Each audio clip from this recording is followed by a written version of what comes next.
Welcome back to The Factor Uncensored. New guidelines from the CDC tonight. Respiratory activity is up across the country, and it's not good news.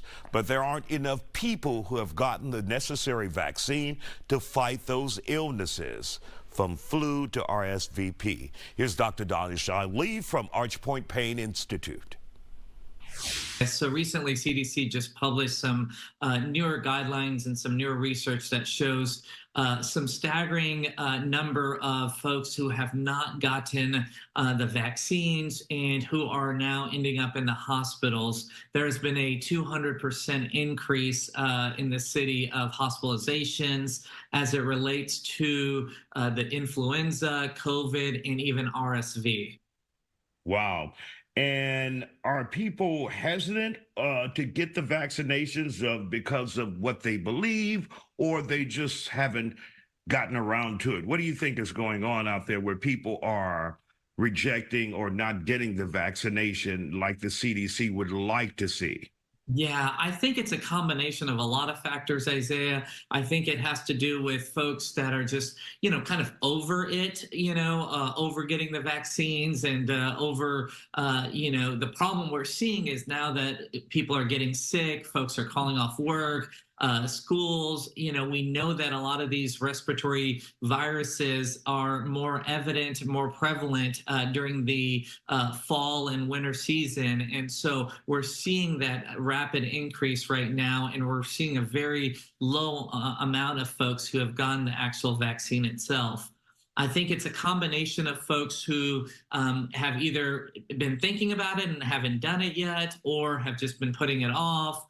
Even only 17% of folks who are eligible for the most recent booster for COVID have actually gotten that. And so we're seeing a staggering and very low amount of folks getting those vaccines. And I think that's what we're seeing, why we're seeing such an increase in the number of hospitalizations in folks that are getting sick right now.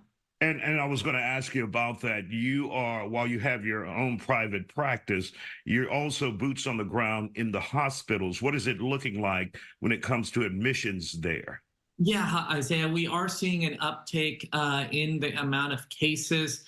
Thankfully, a lot of those are not resulting in prolonged hospitalization, meaning folks that are needing to stay there for a long period of time, or those that have serious illnesses. A lot of them are having just the symptomatic things that we see: the cough, runny nose, fever, chills, body aches, all of those things, and they're put on medications and they're able to go home safely. We're not seeing those alarming numbers like we were during COVID with the really increase in folks needing ventilations and hospitalizations for a long period of time. However, having said that, we are seeing that uptick that's happening in the hospitals, but now that's transpiring over into the clinics as well, where folks are coming in with those symptoms and needing appropriate treatment. I was just talking to one of the pharmacists, and they've actually got a shortage right now of some of the flu medications, and because there's been such an increase in folks needing those medications right now. And this is the time that many people will start traveling pretty soon this weekend, traveling across the country, within their communities, across the states, in order to meet and greet family members for the holidays, Christmas particularly. And with them out there, they could get other people sick. And, we look at another pandemic or, high hospitalizations.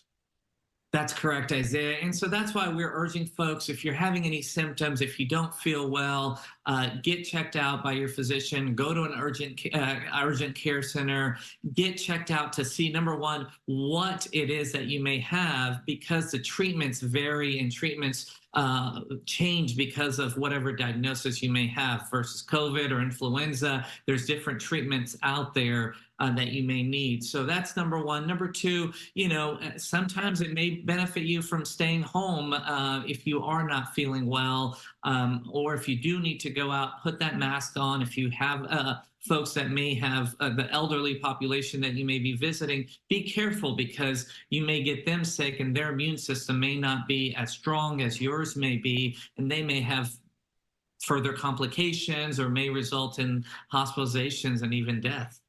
Absolutely. Dr. Danish Ali, Archpoint Pain Institute. Thank you for that information, sir. And hopefully people will take your advice.